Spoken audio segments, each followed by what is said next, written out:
Hello student, welcome back to my channel Bihar exam by Archana. तो आज हम लोग बिहार स्पेशल की सेकंड क्लास करने जा रहे हैं, जिसमें हम बिहार के इतिहास के बारे में पढ़ेंगे।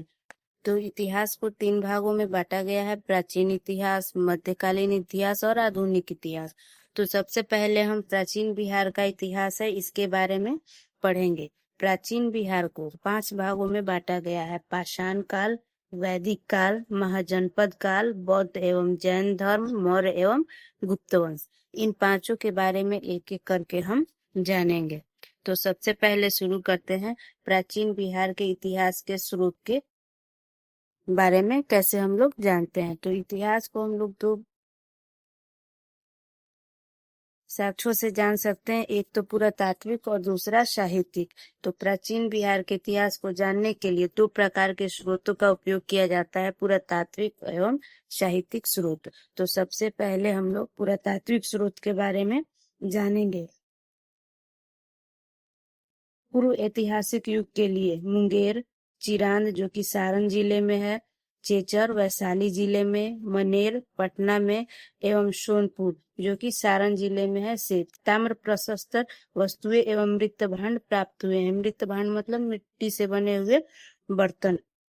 मौर्यकालीन अभिलेख लौरिया नंदनगढ़, लौरिया अरेराज, रामपुरवा आदि स्थानों से प्राप्त हुए हैं।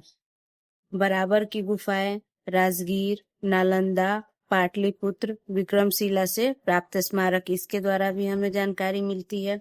खुदाई से प्राप्त सिक्के, मनके एवं मूर्तियां आदि भी पुरातात्विक स्रोत हैं। साहित्यिक स्रोत की बात करें तो रामायण, महाभारत, पुराण, बौद्ध रचनाएं जो कि अंगुत्तर निकाय, दीर्घ निकाय और विनय पिटक, ये तीनों बौद्ध रचनाएं हैं, इनसे भी हमें जानकारी मिलती है। जैन रचनाओं की बात करें तो ये है भगवती सूत्र आदि भी और भी साहित्यिक स्रोत है, जिससे हमें इसके बारे में मालूम चलता है। इसके अतिरिक्त यात्रियों के विवरण से हमें पता चलता है। मेगास्थनीज की इंडिका में बात करें तो इंडिका में आपको मौर्यकालीन भारत के बारे में पता चलेगा, चंद्रगुप्त मौर्य के शासन व्यवस्था के बारे में पता चलेगा और पाटलिपुत्र नगर का विस्तृत वर्णन इसमें दिया गया है। फाहियान, इत्सिंग, हेनसांग के यात्रा वृतांत है, उनसे भी हमें जानकारी मिलती है। कौटिल्य के अस्त्र शास्त्र, स्थानीय लेखकों के विवरण से भी प्राचीन बिहार के इतिहास की विस्तृत जानकारी मिलती है। इसके बाद हम लोग पढ़ेंगे पाषाण काल। पाषाण काल को भी 3 भागों में बांटा गया है: पूरा पाषाण काल, मध्य पाषाण काल और नवपाषाण काल। तो सबसे पहले पाषाण काल के बारे में जानते हैं। प्रागैतिहासिक काल में मानव द्वारा पाषाण, जिसे पत्थर भी कहते हैं, का प्रयोग शिकार के लिए किया जाता था। पाषाण के प्रयोग करने वाले काल को पाषाण काल के रूप में या प्रागैतिहासिक काल के रूप में जाना जाता है। पाषाण काल को पत्थरों के प्रयोग एवं मानव विकास के आधार पर 3 भागों में विभाजित किया गया, जैसा कि मैंने पहले भी बताया। तो सबसे जो पहला है वो है पूरा पाषाण काल। पूरा पाषाण काल में मानव आखेटक एवं खाद्य संग्राहक था, यानी कि वो शिकार करता था और खाने की चीजों को संग्रहित करके रखता था। दक्षिण बिहार में मुंगेर एवं नालंदा से बड़े और खुरदरे पत्थर के कुल्हाड़ी, चाकू, खुरपी आदि प्राप्त हुए हैं। ये अवशेष लगभग 1 लाख ईसा पूर्व के हैं।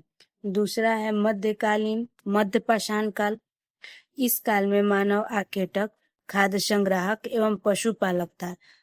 इंसान इस समय तक पशुओं को भी पालने लगा था और जो सबसे पहला पालतू जानवर था वो था कुत्ता। दक्षिण बिहार में मुंगेर से छोटे आकार के तेज धार वाले औजार प्राप्त हुए हैं, जो कि 40,000 से लेकर 10,000 ईसा पूर्व के हैं। तीसरा नवपाषाण काल। नवपाषाण काल में मानव खाद्य उत्पादक हो गया था। यहाँ पे मानव खेती करना भी जान गया था और मानव बस्तियों में निवास करने लगा था, क्योंकि उन्हें खेती करने के लिए पानी की जरूरत होती थी। तो इन जरूरतों को पूरा करने के लिए वो बस्तियों में झुंड में रहते थे और निवास करते थे। नवपाषाण काल के अवशेष बिहार के मैदानी भाग से प्राप्त हुए हैं।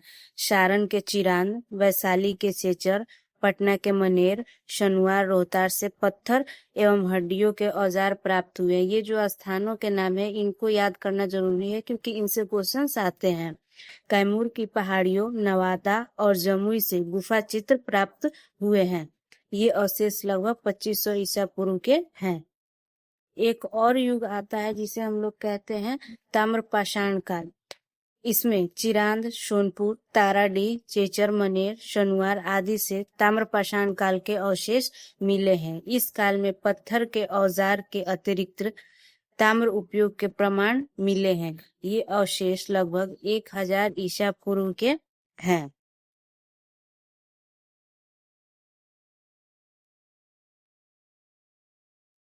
पहला हमने पाषाण काल के बारे में जान लिया, अब हम जानेंगे वैदिक काल के बारे में। तो वैदिक काल के बारे में चलिए पढ़ते हैं कि इसमें क्या है। आर्यों द्वारा स्थापित सभ्यता को वैदिक सभ्यता कहा गया क्योंकि इस सभ्यता का इतिहास वेदों पर आधारित है। वैदिक सभ्यता को 2 वर्गों में विभाजित किया जाता है। पहला पूर्व वैदिक काल जो कि 1500 ईसा पूर्व से लेकर 1000 ईसा पूर्व तक माना जाता है। दूसरा उत्तर वैदिक काल जिसे 1000 ईसा पूर्व से लेकर 600 ईसा पूर्व तक माना जाता है। पूर्व वैदिक काल को ही ऋग वैदिक काल के नाम से भी जाना जाता है। पूर्व वैदिक या ऋग वैदिक सभ्यता का विस्तार बिहार के क्षेत्र में नहीं था। उत्तर वैदिक काल में आर्यों का विस्तार गंडक नदी के तट पर था बिहार के क्षेत्र में, जो कि है। बिहार के भौगोलिक क्षेत्र की प्रथम चर्चा शतपथ ब्राह्मण में की गई है जो कि लगभग 800 ईसा पूर्व की रचना है। इसमें बिहार की चर्चा विदेह के रूप में की गई है जो तिरहुत और मिथिला क्षेत्र को दर्शाता है, जो कि वर्तमान में आपका सीतामढ़ी और मुजफ्फरपुर ये सारे एरिया हुए। ऋग्वेद में बिहार को किकट एवं व्रात्य शब्द से संबोधित किया गया है। वराह पुराण में किकट को अपवित्र प्रदेश कहा जाता है। तो वैदिक काल यहाँ पे आपका समाप्त हुआ। इसके बाद हम लोग जानेंगे महाजनपद काल के बारे में। प्रारंभ में छोटे छोटे कबीले राजनीतिक केंद्र होते थे। कबीलों के आकार में वृद्धि के कारण राजनीतिक उत्थान हुआ जिससे कबीलों का विस्तार जन के रूप में, उसके बाद जनपद के रूप में तथा अंत में महाजनपदों के रूप में हुआ है। इन महाजनपदों का विस्तार उत्तर भारत, पश्चिम भारत एवं मध्य भारत में था। दक्षिण भारत में मात्र एक महाजनपद का प्रमाण मिलता है। यह महाजनपद ही भारत में राजनीतिक उत्थान का केंद्र बिंदु बना।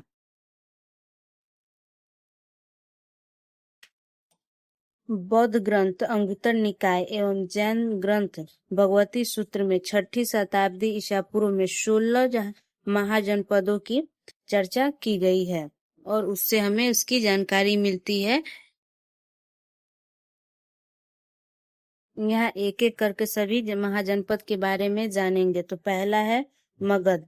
इसकी राजधानी गिरिब्रज राजगृह थी जो कि वर्तमान में बिहार के पटना, गया और नालंदा जिले में है।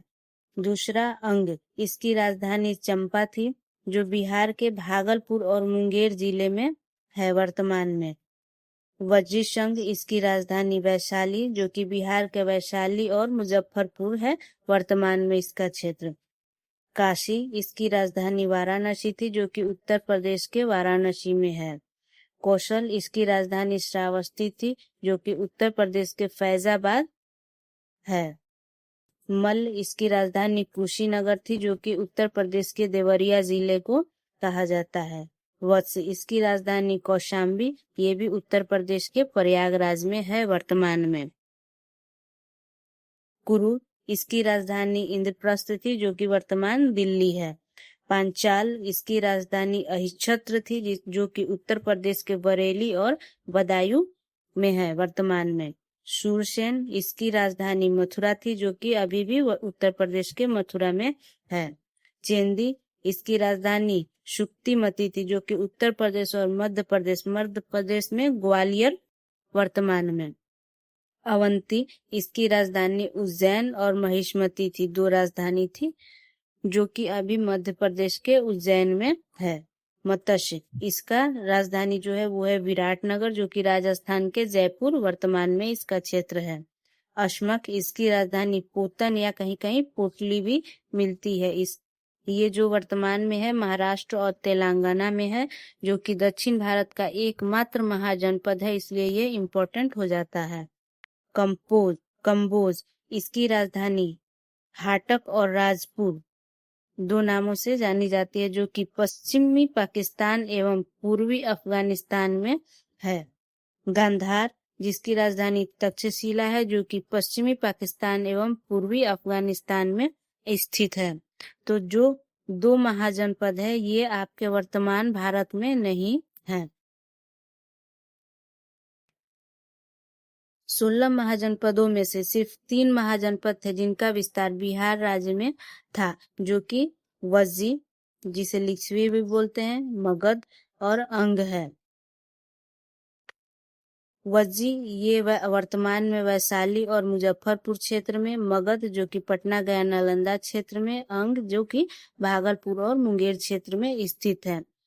तो महाजनपद कैसे बनता था? तो छोटे छोटे कबीले होते थे, कबीले मिलके जन बनते थे, जन को मिला के जनपद बनता था और जनपद को मिला के महाजनपद बनता था।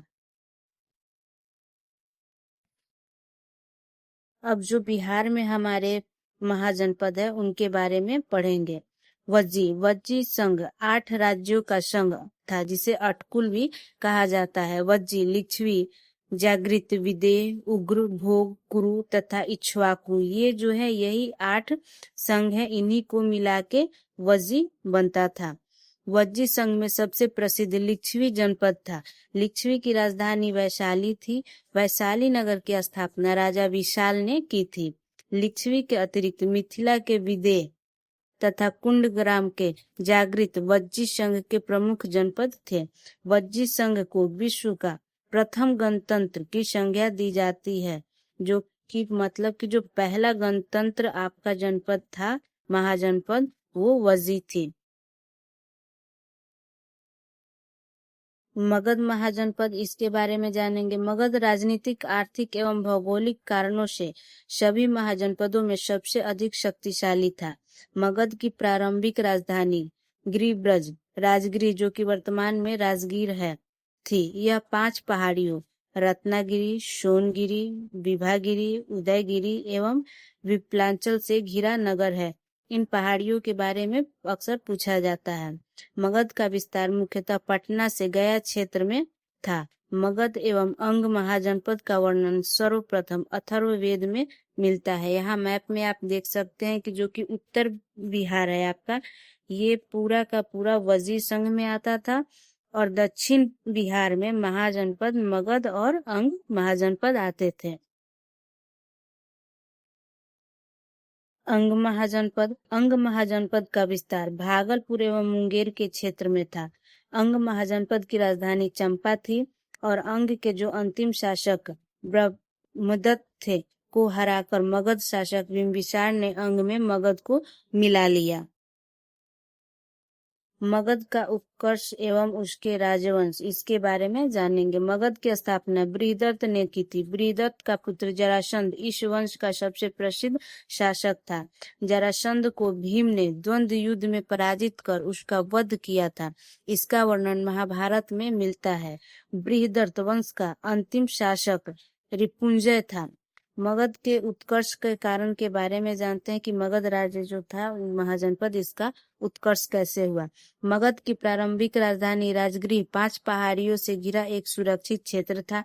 मगध नदियों से घिरा प्रदेश था जहां उर्वर जलोढ़ मृदा पर उपलब्ध थी, जो कृषि की दृष्टि से अनुकूल थी।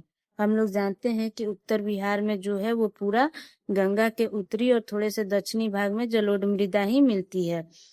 मगध में नदियों के जाल के कारण सिंचाई एवं यातायात की सुविधा उपलब्ध थी। मगध के अंतर्गत छोटा नागपुर क्षेत्र में खनिज संसाधन, वनों की लकड़ी एवं ताकतवर हाथियों से परिपूर्ण था।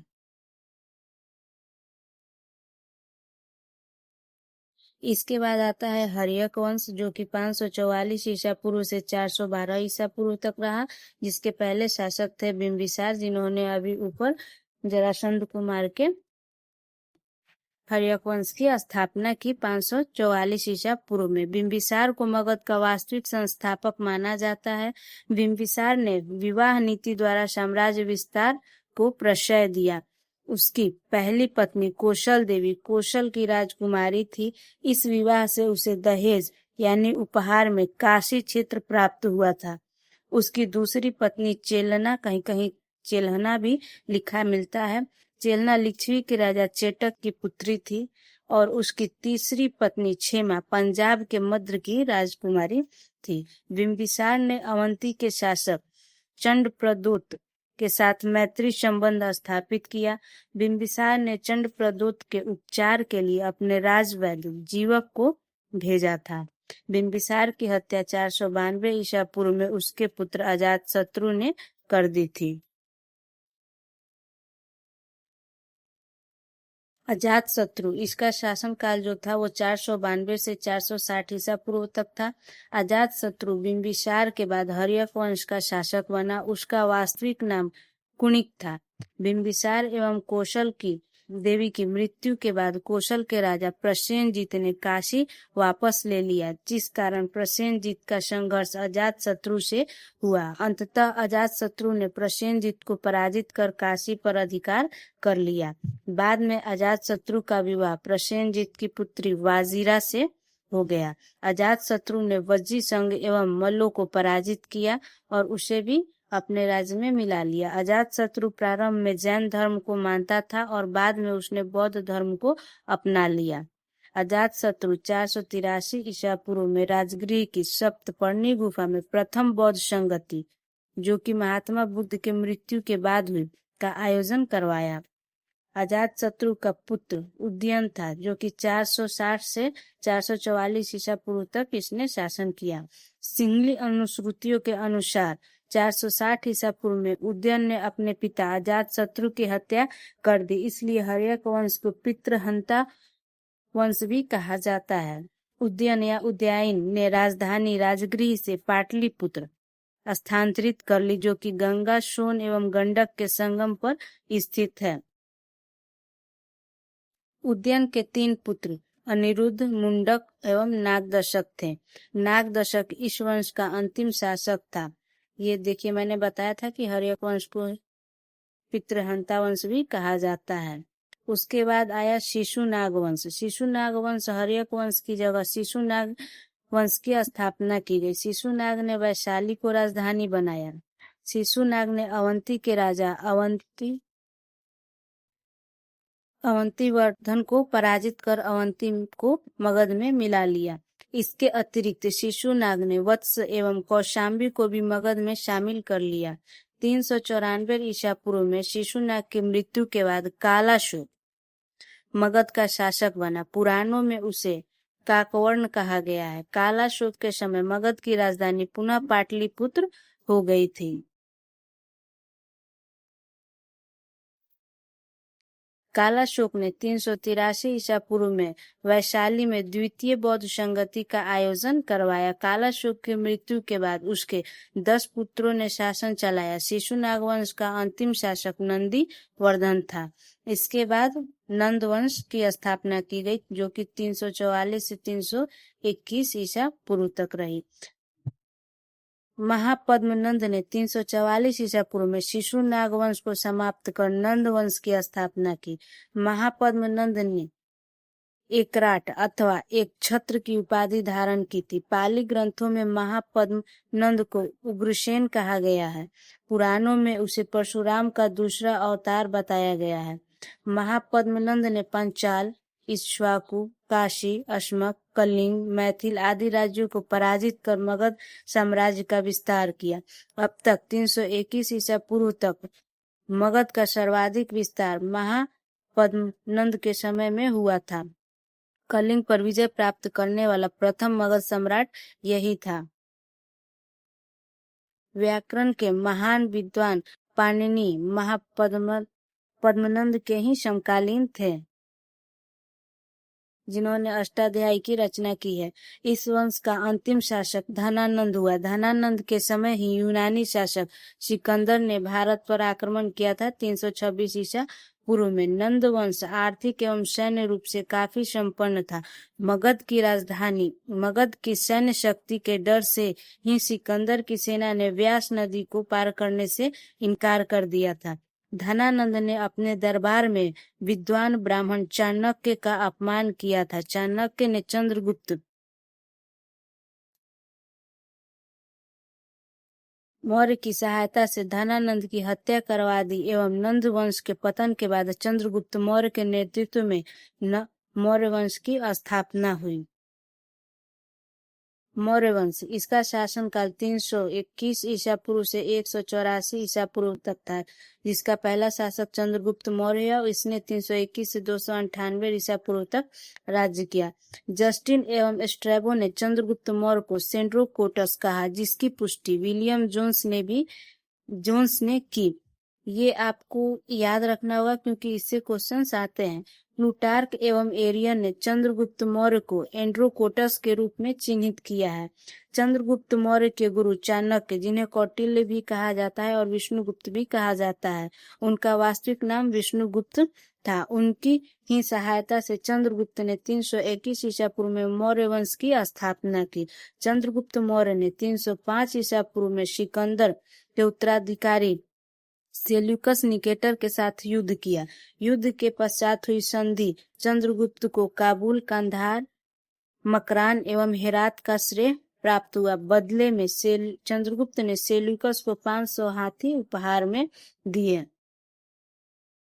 युद्ध पश्चात चंद्रगुप्त मौर्य का विवाह यूनानी राजकुमारी हेलन कार्नेलिया, जो कि सेल्यूकस की पुत्री थी, उससे हुआ। सेल्यूकस ने चंद्रगुप्त मौर्य के दरबार में राजदूत मेगास्थनीज को भेजा। मेगास्थनीज ने इंडिका की रचना की। चंद्रगुप्त मौर्य के साम्राज्य का विस्तार उत्तर में हिंद कुश पर्वत, ईरान तक तथा दक्षिण में कर्नाटक तथा पश्चिम में सौराष्ट्र और पूरब में बंगाल तक फैला हुआ था। चंद्रगुप्त मौर्य के शासन के अंतिम वर्षों में मगध में 12 वर्षों का भीषण अकाल पड़ा। चंद्रगुप्त मौर्य अपनी राजगद्दी त्याग कर श्रवणबेलगोला, जो कि कर्नाटक में स्थित है, के चंद्रगिरी पर्वत पर तपस्या करने चला गया। चंद्रगुप्त मौर्य जैन धर्म को मानता था। 298 ईसा पूर्व में उसने जैन उपवास पद्धति संलेखना द्वारा अपने प्राण त्याग दिए।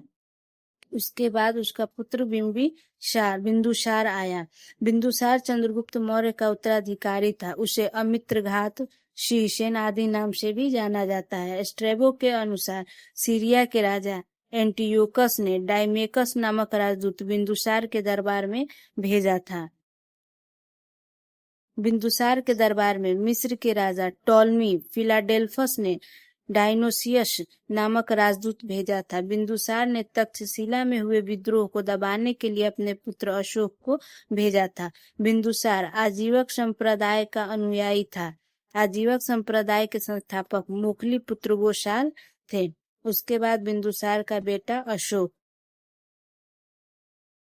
अशोक ने 269 से 232 ईसा पूर्व तक शासन किया। बिंदुसार की मृत्यु के 4 वर्षों के बाद अशोक मौर्य वंश की गद्दी पर बैठा। इससे पूर्व वह उज्जैन का राज्यपाल था। पुराणों में अशोक को अशोक वर्धन कहा गया है। मास्की एवं गुर्जरा के अतिरिक्त नेतुर तथा उद्गोलन के अभिलेख में अशोक का नाम उल्लेखित मिलता है। सिंहली अनुश्रुतियों बौद्ध ग्रंथ के अनुसार अशोक ने अपने 99 भाइयों की हत्या कर गद्दी प्राप्त की थी। हालांकि इसका कोई पुष्टि नहीं हुआ है।